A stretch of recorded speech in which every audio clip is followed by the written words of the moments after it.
passion is all about finding the right time, the right place, the right communities, and the right people so that you can fulfill your interests together. What would you do if you had all the time and money in the world?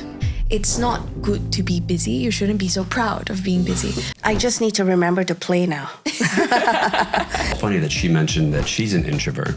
And I know you're an introvert, and I'm an introvert, and I'm wondering what we're sitting here doing in front of cameras and microphones. In female terms, I understand that, you shouldn't be wearing, business is a badge of honor, but that's also the same with men. But the thing is, men do. It is that badge of honor. Who are the people who genuinely want what's best for you, your well-being, your success, based on your definition of success? Yeah. Who are those people? Know them. And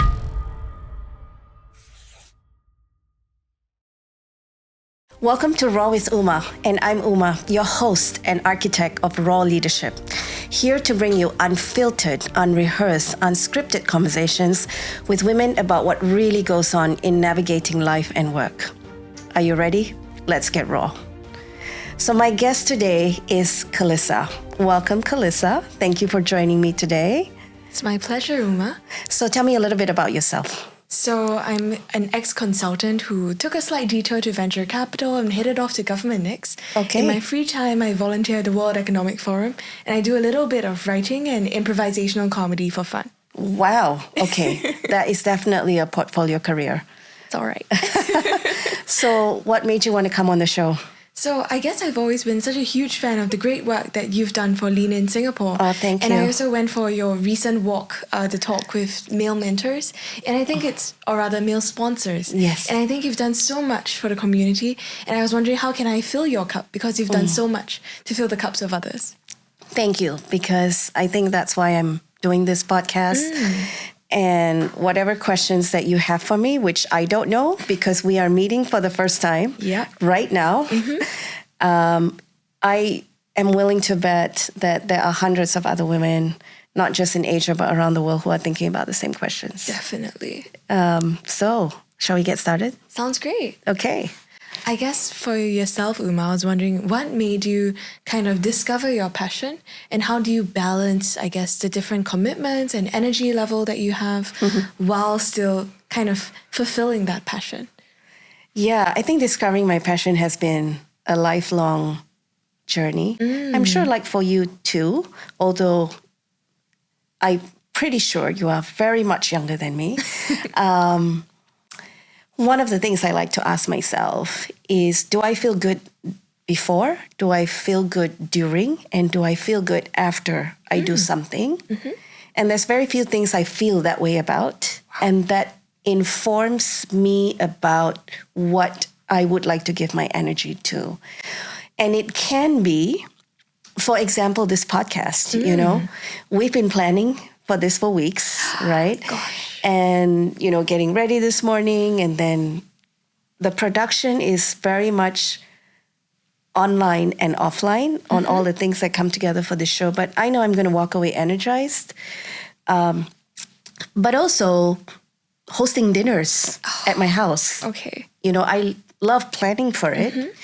I love when it happens, and then I love the after effect because I am a connector and I like bringing people together. So that's one question I like to ask myself in discovering my passion. And I think the balance is a good question.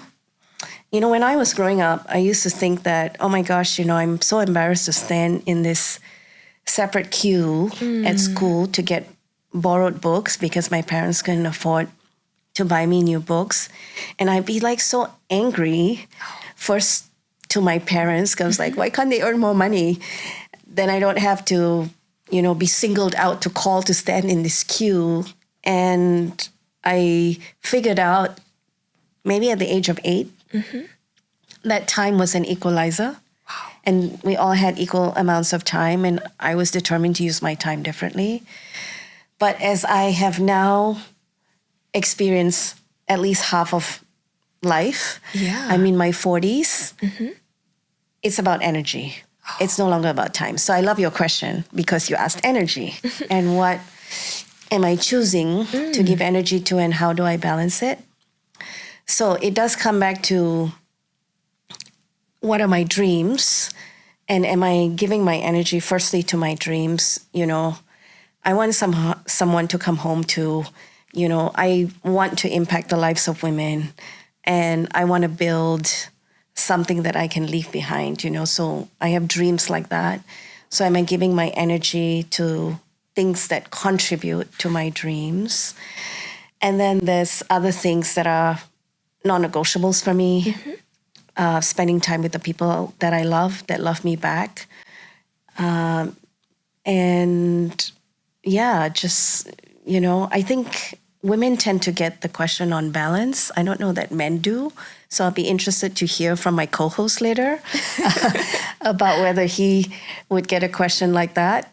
So that's kind of how I think about it. What about you?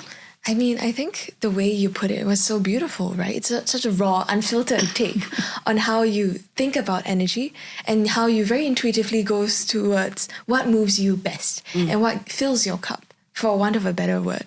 And I think the way I see it, passion is all about finding the right time, the right place, the right communities, and the right people so that you can fulfill your interests together. And ultimately, I think it's very much a two-way street, be it mentoring or sponsorship or volunteering. It's all about what can you do for others and what they can also do for you at the same time. Yeah. Yeah. Yeah. And you seem to be giving your energy to a lot of places. So how did you pick what you wanted to give your energy to? Wow, I think that's such a great question.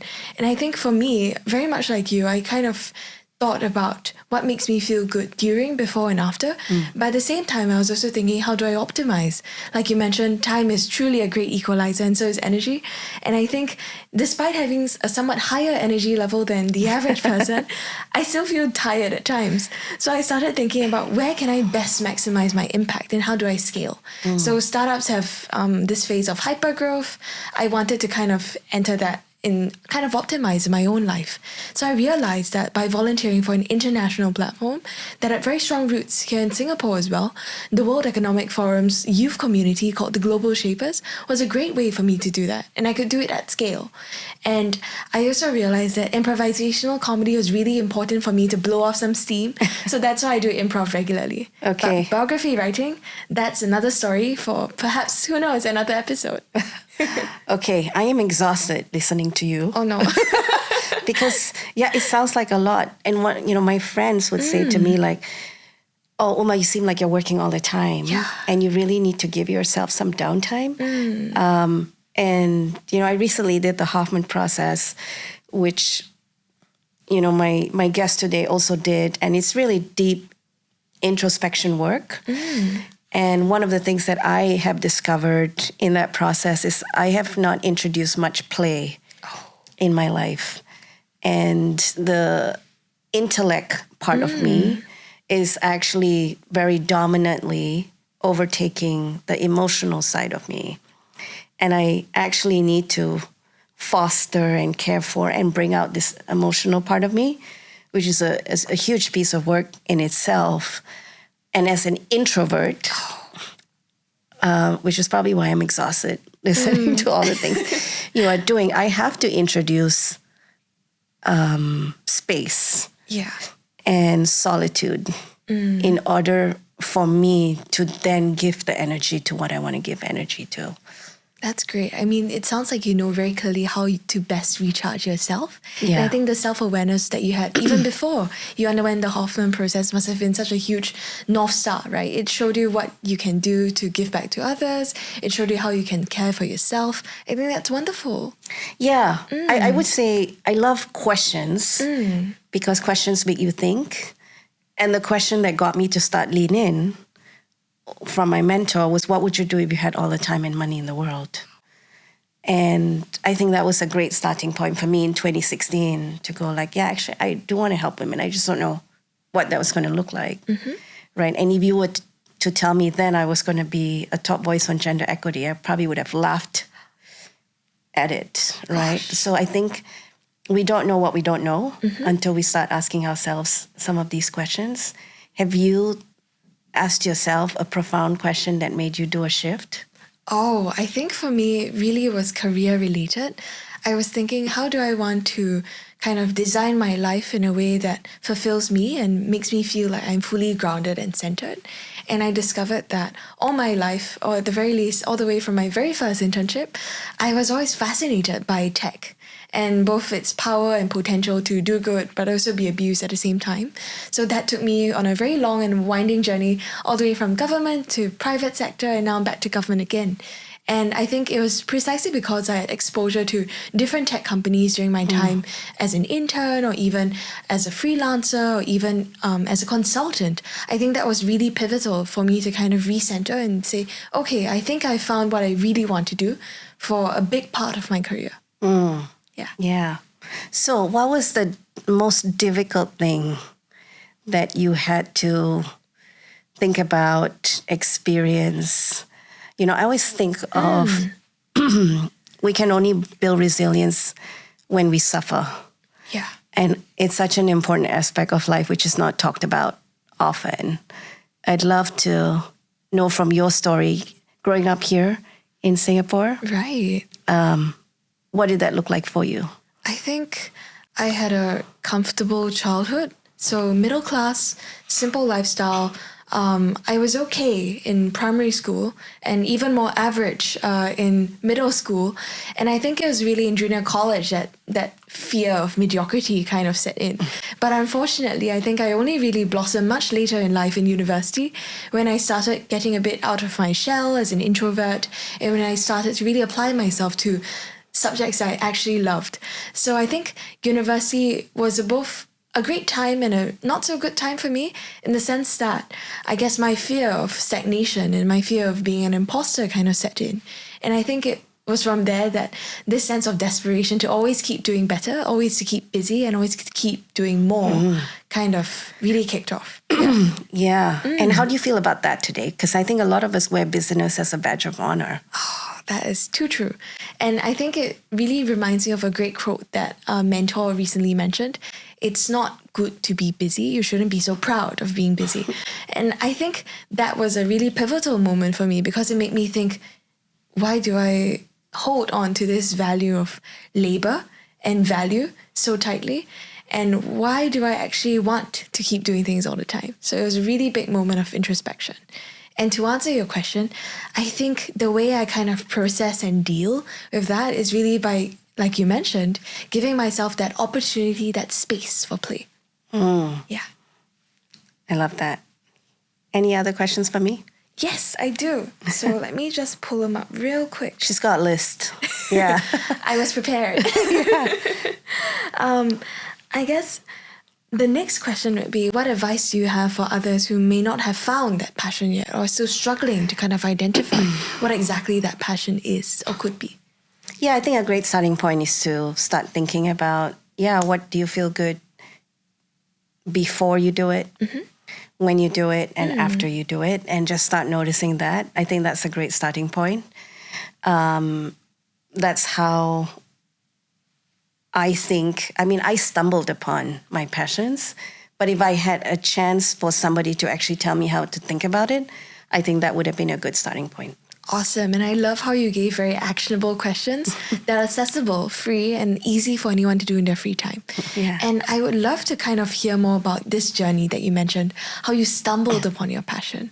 Well, having good people as your tribe that ask you powerful questions, like what would you do if you had all the time and money in the world? And what would you choose to give your energy to? That's one.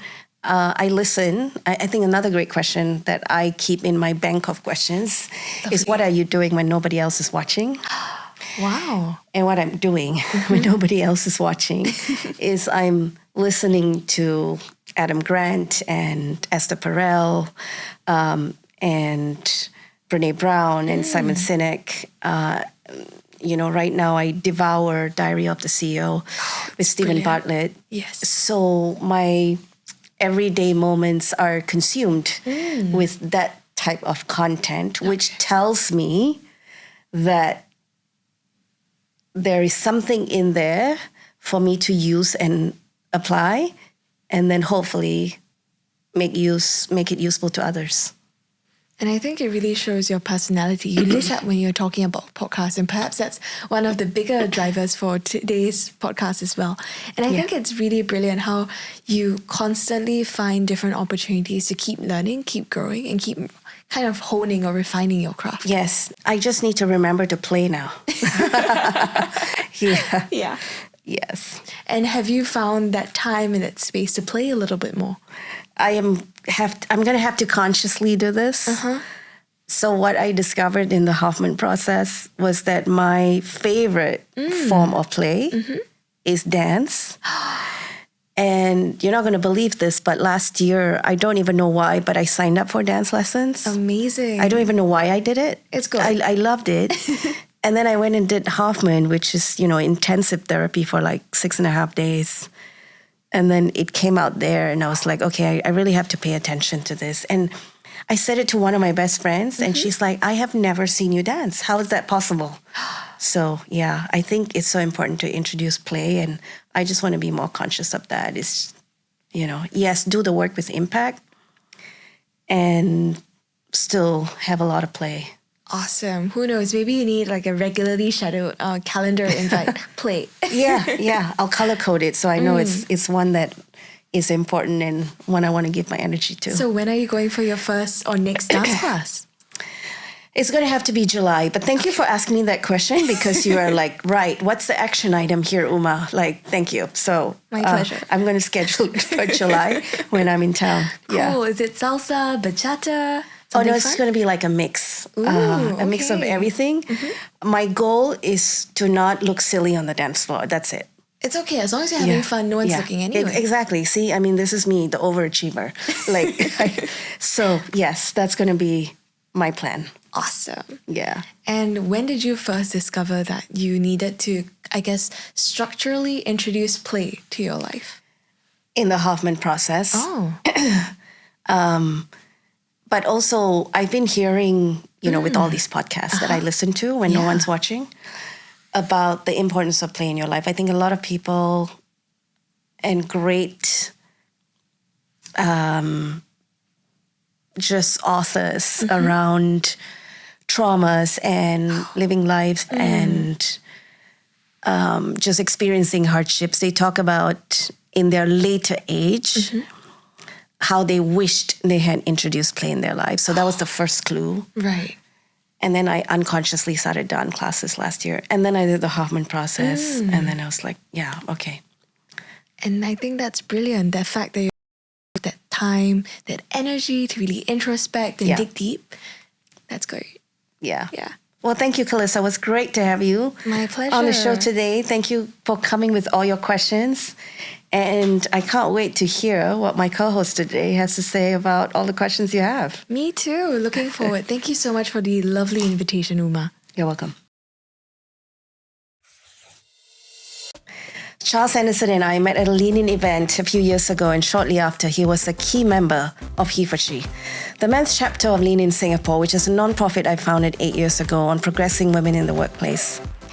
In the daytime, he is a prominent keynote speaker who has presented at over 300 industry events across 25 countries, where he shares his candid insights on topics including AI, smart cities, IoT, 5G, and the future of work. He's the host of TechBuzz Talks podcast and sits on the advisory board of the Global Organization of Smart Cities. Our friendship very recently has taken a new path as we are both Hoffman graduates. So I couldn't be happier to welcome Charles to the show. Welcome. Thank you very much for having me. It's a pleasure to be here. So you've been listening to my conversation with Calissa. What was the first thing that came to your mind? Well, I thought it was funny that she mentioned that she's an introvert.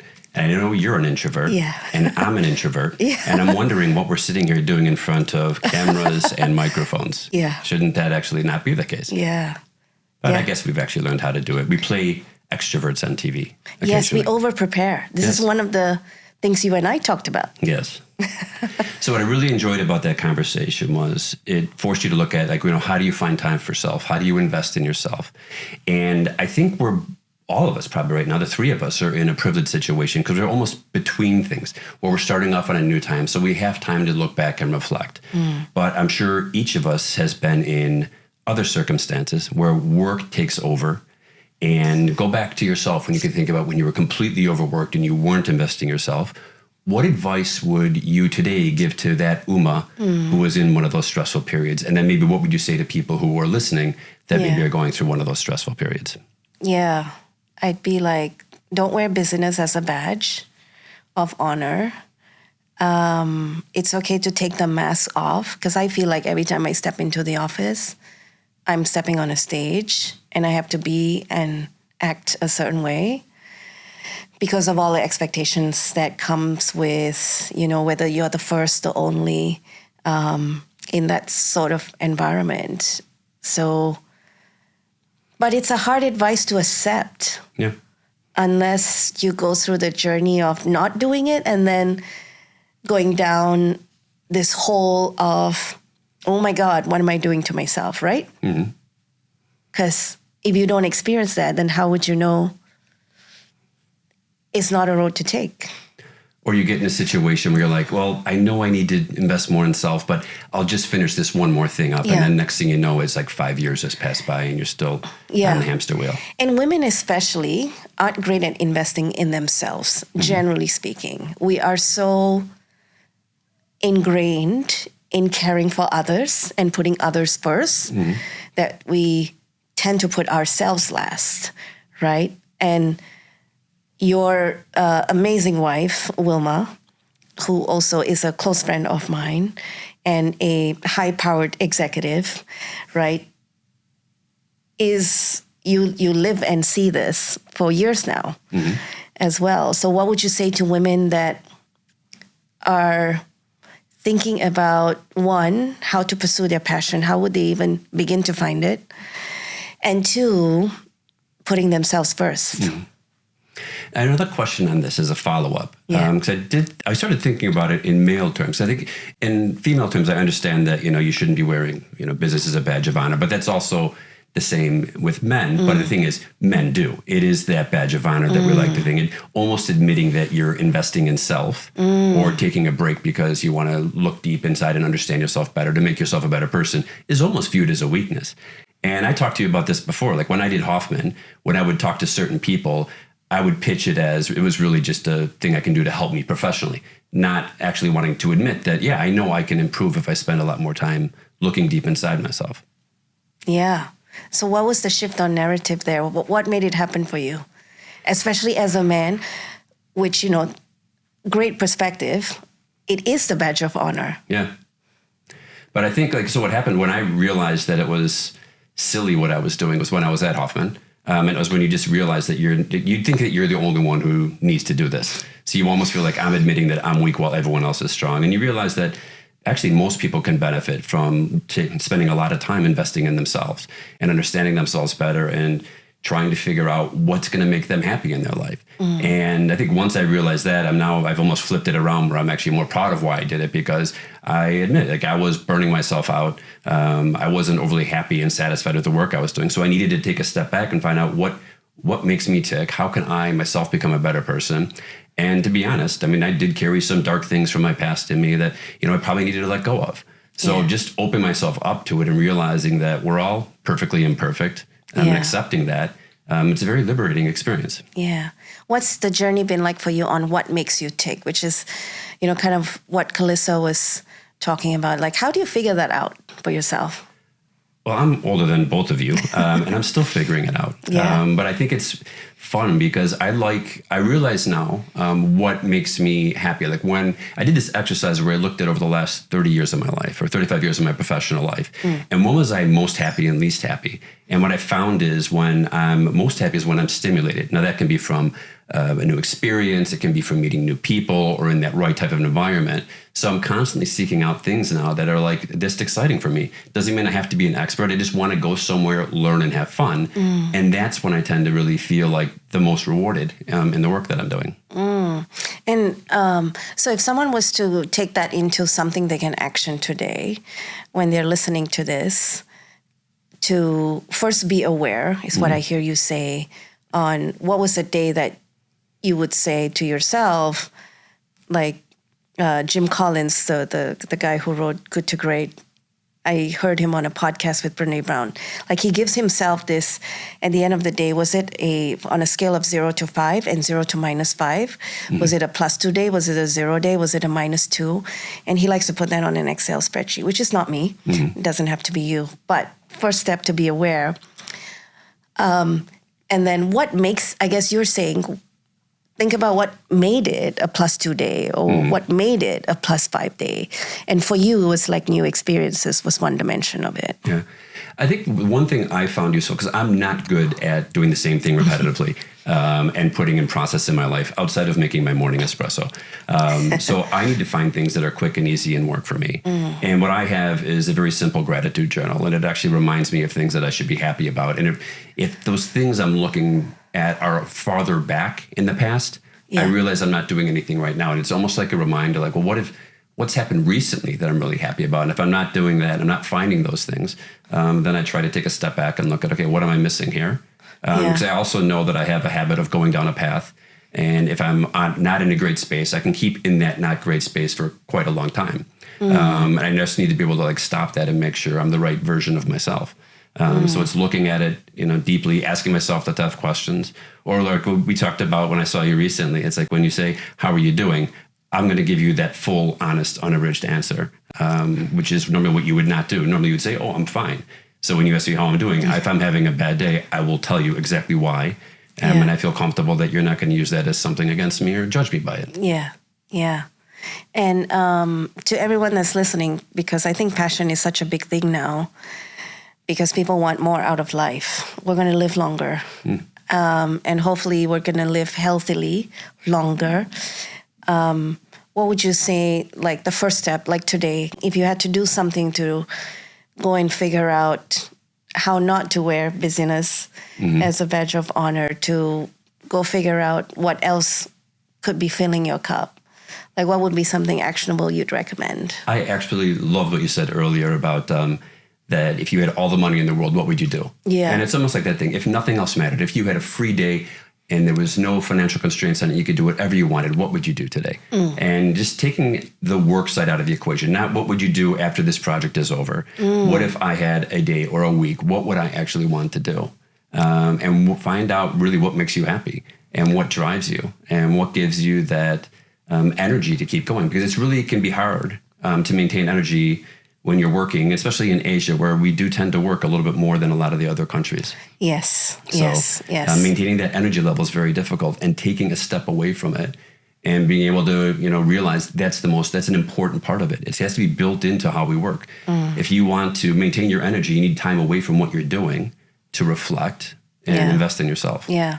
So that point, I think, is important because in Asia, the person to switch the lights off in the office, the person to send that email at 10 p.m. is still highly regarded in a performance culture. Yeah.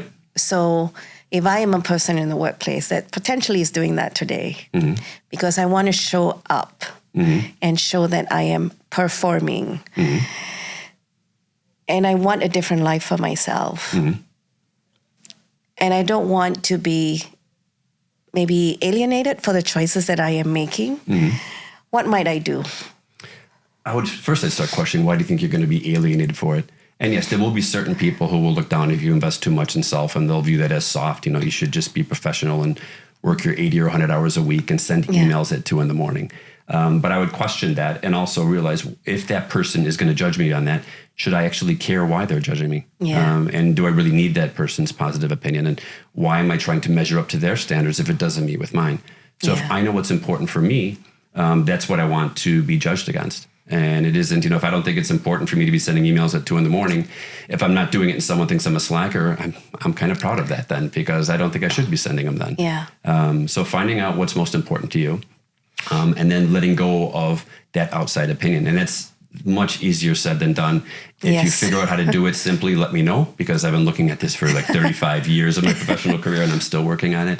But it is that thing of just letting go and trying to, just accept yourself for what you are, accept that you're perfectly imperfect, and take it from there. Yeah. The only one that I have figured out that's worked for me is to know without a shadow of doubt who are the people who genuinely want what's best for you, your well-being, your success, based on your definition of success. Yeah. Who are those people? Know them, and everybody else is just noise. That's the only thing that I have learned in very recent years, in my 40s, in shutting out those noises. Yeah. Yeah. And I think it's also great to keep building up that tribe, as you call it, like those people who you can trust. And I've now got a lot of people who, when they ask me, how are you doing? Whether they want it or not, they're going to find out. But it's people who I've either gone through Hoffman with, or I've talked a lot about this in the past. And we talk about the importance of honestly reflecting on where you are on that day or in that period of your life. And the more people you can do that with, it's very liberating. And I got a message this morning from somebody who I haven't heard from in quite a while. And she asked me, how are you doing? And my response was just, I didn't give I'm fine. I went into detail. This is where things are good. This is where things are tough. These are the challenges. These are the opportunities I see. But it's liberating to do that because it forced me to admit it. I've been going through things over the last few weeks where I'm just sort of like, I'm delivering on certain things, but I'm not really looking at, okay, really, how am I? Am I positive, negative? Are things going well, bad? Is there opportunities or challenges? And just by saying that made me realize, okay, I understand where I'm at right now. So it's a very valuable tool for yourself, just to hear yourself say it. Yeah, I love that. Hearing yourself say it. Thank you, Charles. It was great to have you on the show today. Absolute pleasure. Thanks for having me. If you're hearing this message, you've listened to a new episode all the way to the end. And for that, I thank you for the generosity of your time. To wrap up, here are a few points from this episode. I loved the question from Calissa around finding your passion. I think so many of us are on the same path and think about it. And what we heard today was that it's a journey. And I love Charles' input around think about on a daily basis, what is it that's making you happy? Where are your highs and where are your lows? And what's causing for you to have those highs and your lows? And remember that you can start as simple as asking yourself the question, what would you do if you had all the time and money in the world? And also to think about this question that has been useful to me. What do you feel good before, during, and after when you do it? What else did you take away from this show today? I'd love to hear what you think. So please follow, like, and leave a comment. I promise to read all of them. If you enjoyed this episode, share it with your friends. And if you'd like to be a guest on the show, check out the link to send in your details. See you next week.